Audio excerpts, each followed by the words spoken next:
You're looking at Paul Revere's first house.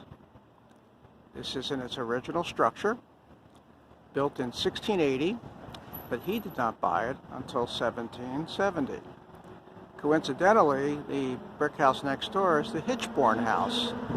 His father's wife was a Hitchborn, and those were his in-laws, and they shared a common garden. Now, Paul, as you know, was a great silversmith and goldsmith, but that was his artistic side. Overall, Paul had over 14 different careers, including many industrial and many valid services to the U.S. Navy. From his silversmith tools, he developed a way to make copper thin and use in military endeavors, such as the plating of the first 7 U.S. Navy frigates.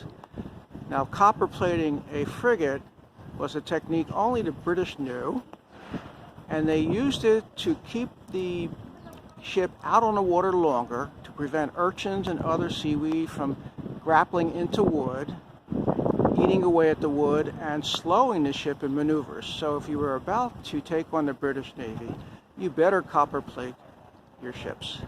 From there, he went into producing cannons for all purposes, of all sizes, and eventually made gunpowder from his techniques, and then semi-retired to the health issues of Boston. He became a coroner of Boston, one of 3, and for 5 years he conducted inquests of unexplained, unexpected deaths.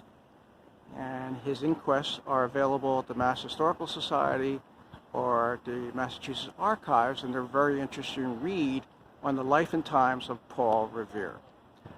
From here, he moved to Canton, Massachusetts to take advantage of the river out there that produced energy for him, and he built a foundry in which he made church bells.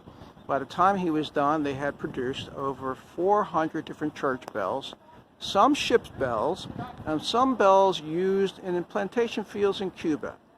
To this day, his most distant bell resides in Indonesia and Singapore, and it's in their museum out there. There are, at best guess right now, at least 180 of his bells still in service at churches all across the country, far away as Tuscaloosa, Alabama, and California.